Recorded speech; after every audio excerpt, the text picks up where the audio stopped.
Labdien, Nora! Labdien! Sveiciens tev no Radi Latvieši, Gunta Enerūta. Mēs Paldies! tevi Paldies! esam tikušās pirms 5 gadiem, kad es tevi uzrunāju tikties Stokholmā grāmatu klubiņā. Tavs Mātes piens, uzrakstītais romāns Mātes piens, tikko bija uzsācis savu uzvaras gājienu. Nē, uzvaras gājienu romāns uzsāka 2015. gadā, kad es uzsāka to Latvijā, bet 18. gadā pasaulē, jā, tā tas bija, jā. Un tad vēl tikai zviedru tulkojums bija Jura Kronberga galvā. Tad cik valodā šobrīd ir tulkots Mātes piens? Uz doto brīdi strauji tuvojas 40 valodām, jā, un tā sniega bumba veļas tālāk. Nezinu, indonēzieši jau ir iznākuši, armēņi ir gaidīšanas rindā, francūži. Arvienot sakot, tas turpinās no 2015. gada, varētu teikt, tagad jau 8 gadus, un neizskatās, ka tas tik drīz beigsies. Ar ko es tevi ļoti apsveicu, Nora. Kā tu to skaidro? Mātes piens, jā, tas ir īpašs,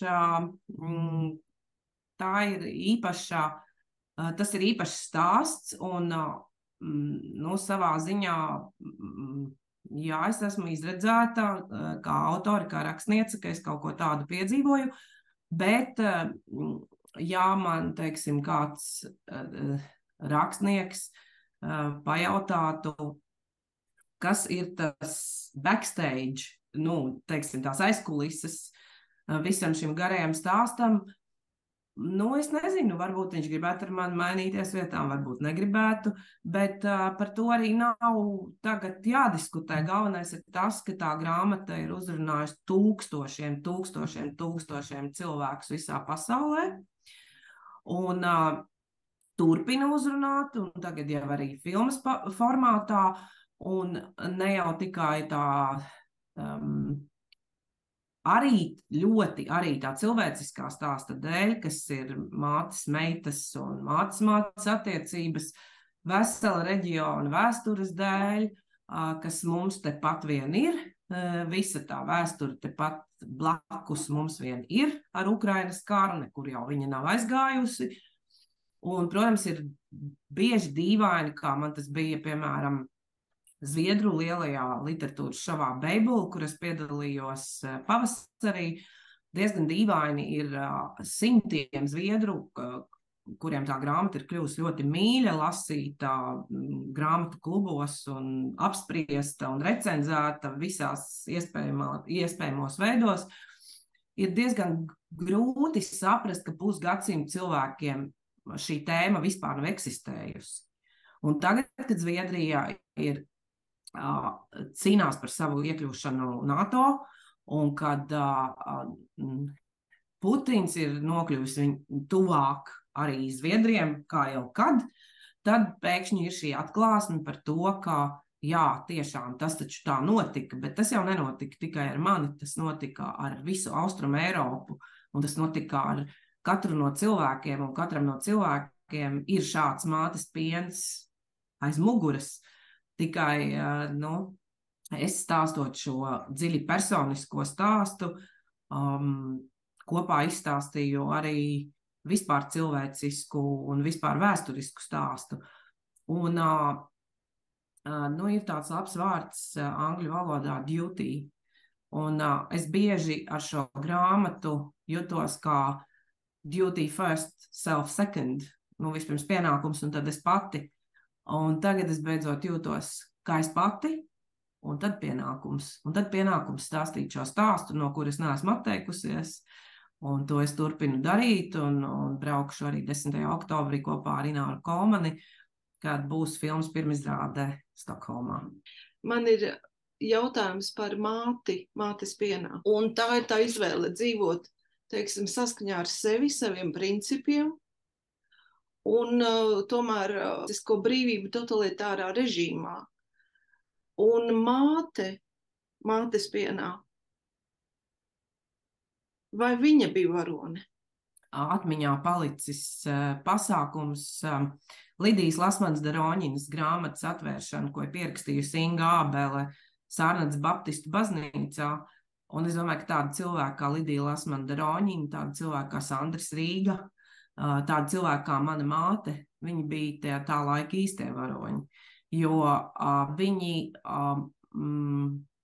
nesaslēdzās, viņi atteicās pieņemt šo režīmu, viņi nelocīja muguru, viņiem tas prasīja būtībā dzīves, jo, kā Lidija teica, mēs izgājām pastaigāt Sārnetē pa lauku ceļu, un viņa diezgan slikti redz, viņa teica, es dzirdu, kā kliedz dzērves, viņa teica, it kā kur palika mana dzīve, bet tā bija mana dzīve. Un man liekas, ka tie ir tie īstie tā laika varoņi. Un jo vairāk es tagad domāju par to tādā kontekstā un paraugos atpakaļ, jo vairāk es saprotu, ka tā arī bija. Jo nenoliedzot to, ka, piemēram, Latvijā padomju laikā literatūra bija glābiņš daudziem cilvēkiem, jo cilvēks te prindām izlasīja to, ko viņi domāja iekšienē, bet tieši Nīderlandē es tagad teicu, ka es nekad nebūtu varējusi būt rakstniece padomju režīmā, es būtu kāda vienkārši darba strādniece, man tas labi padodās, bet iet uz kompromisu ar šādu režīmu es neietu, tas ir diezgan skaidrs.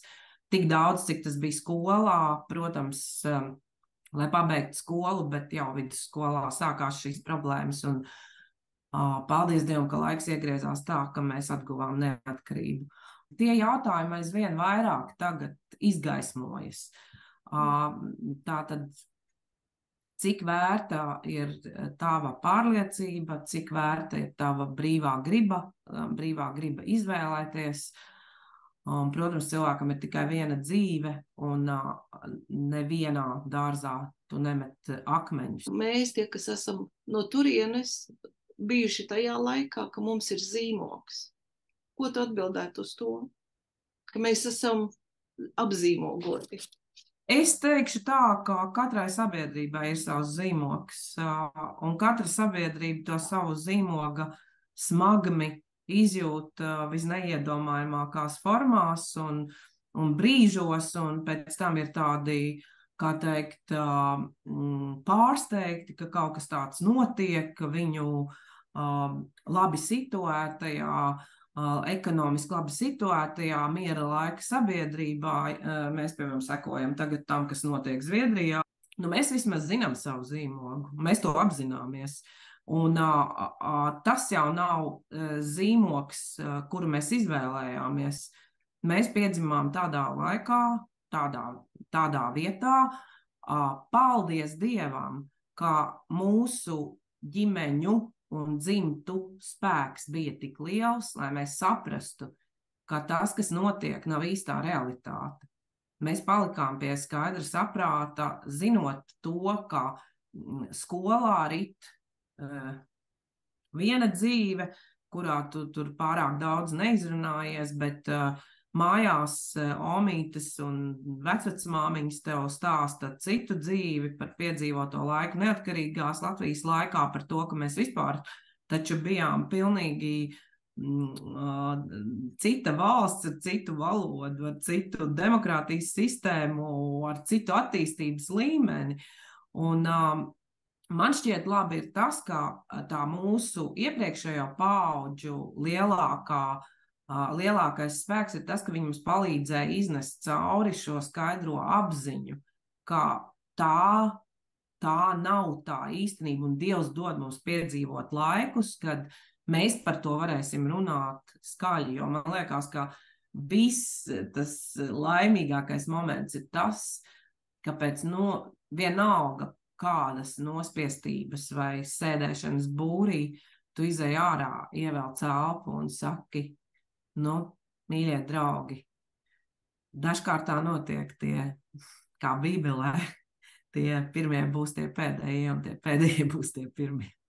Tad, kad tevi uzrunāja režisori, kāda bija tava reakcija?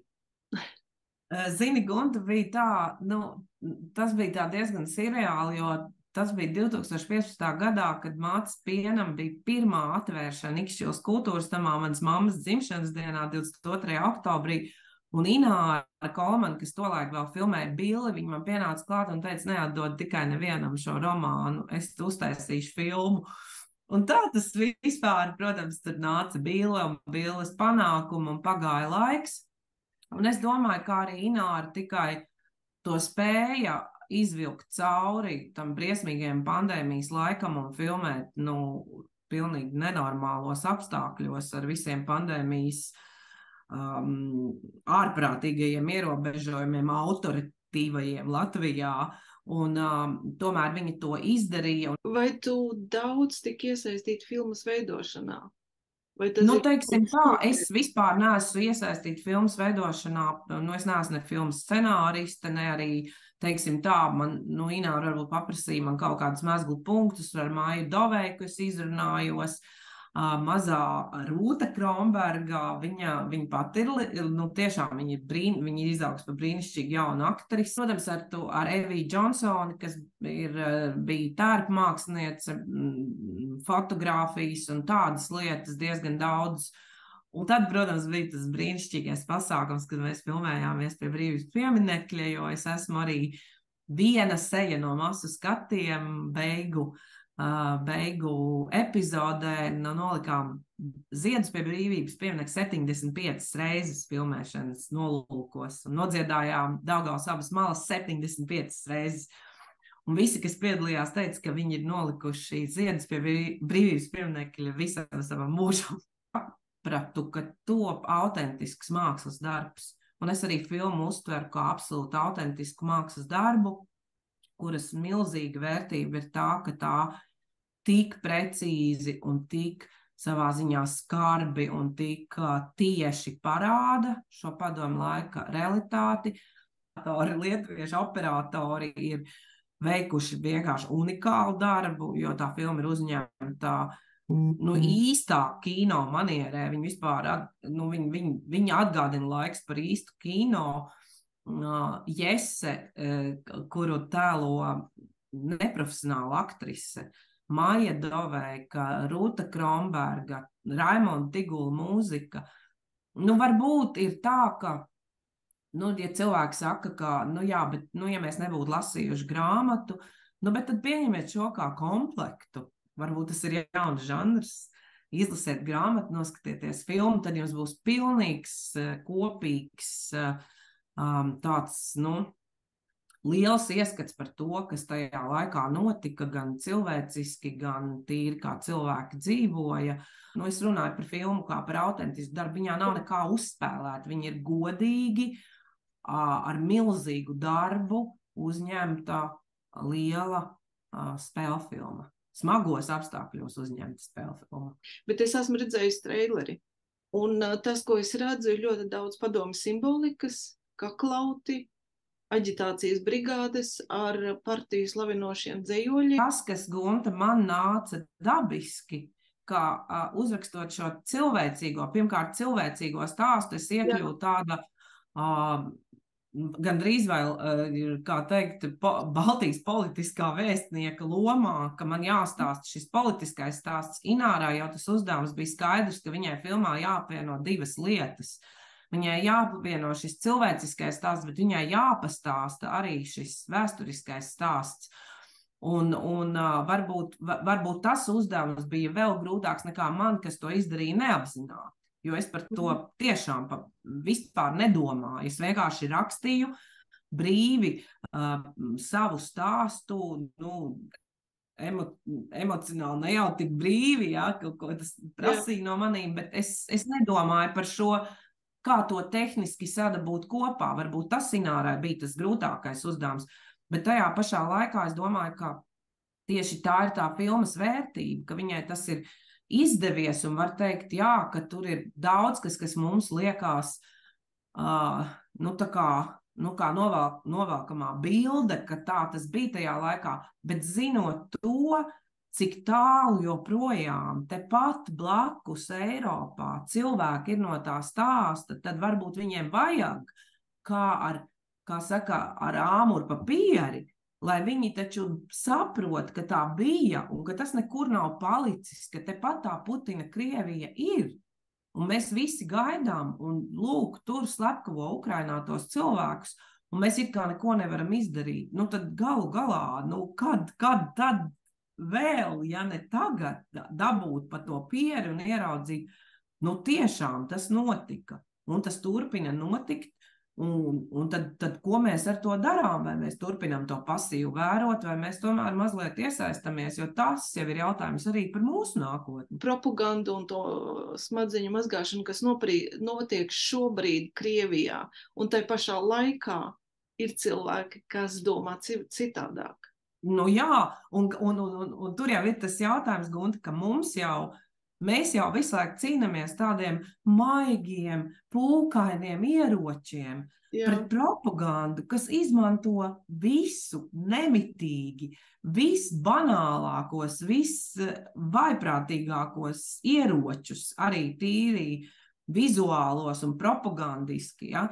Bet, nu, varbūt, ja mēs sāksim dot pretī ar tādiem pašiem ieročiem, tad varbūt kaut kas izmainīsies. Citādāk mēs tikai sakam, jā, nu, protams, nu, mēs izdzīvojām, mēs Sibīrijā ēdām zāli, bet tas nekas bija jau zvaigžņots naktis un viss bija kārtībā, ja? Bet tā arī tomēr nevar, ja? Noteiktāk un skaidrāk un spēcīgāk paust to, lai nenotiktu kaut kas, kas reiz jau notika.